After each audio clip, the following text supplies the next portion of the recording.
Sasha's death was one of the most tragic in Attack on Titan, but as you can imagine, it was not the last death in this anime. In this video I will cover all deaths in season 4, but before starting I want to say that deaths will go in order starting from the death of Sasha. Sasha!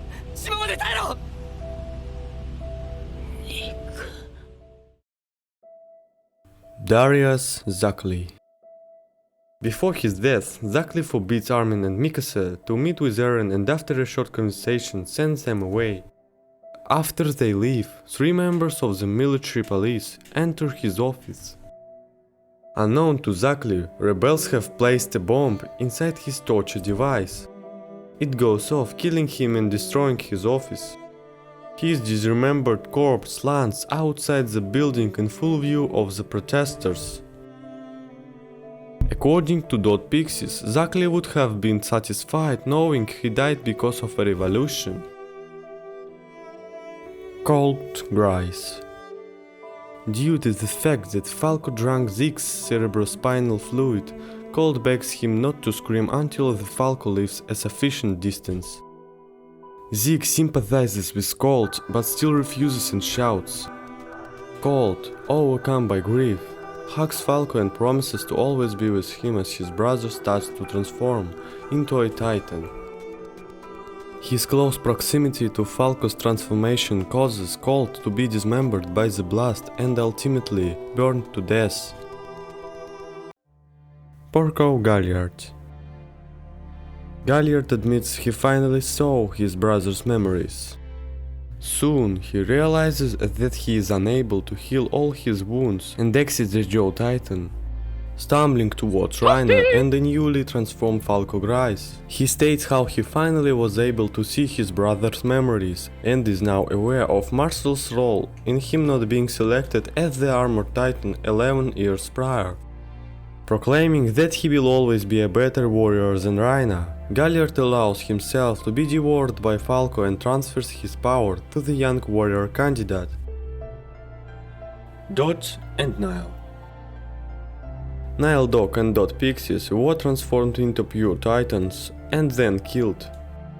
The only thing that I want to notice is Armin's gratitude to Pixis for the guidance and of course the immortal Gabi. Louise.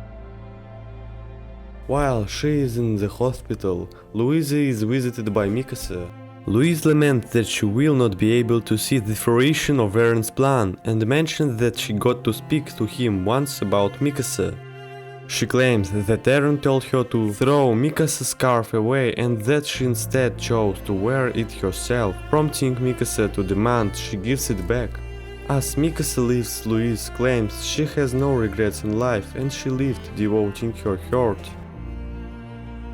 Magath and Keith. Magath and Keith barricade themselves inside the cruiser's storage room. As he prepares to detonate the ship, Magath tells Shadis that he will be remembered as a hero for helping save the world.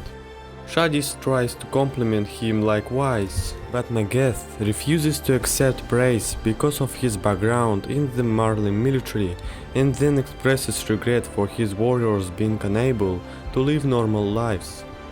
Still, Shadis commends Magath for his actions and the two exchange names before detonating the ship. Floch Forster. Badly injured Floch manages to drag himself into the hangar where the Azumabito mechanics are preparing the flying boat for takeoff and begins firing on them. He manages to hit the boat's fuel tank, but Mikasa quickly fires one of her anchors into his throat. Floch uses his last breath to beg Hanji and Jin to stop pursuing Eren, citing that his rambling, though immoral, was Paradise's only hope for survival. Hanji Zoe. Flying out to meet the Titans, Hanji takes a moment to admire the sight of the Titans before engaging them. After battling the colossal Titans, Hanji is eventually burned to death and then falls to the ground. Then she awakens on the trampled ground, worried for the flying boat and its occupants, but Eren reassures them that it successfully departed and their sacrifice had paid off. Overjoyed to be reunited with all of the fallen soldiers, Hanji recounts the hardship experienced as commander, while many friends listening.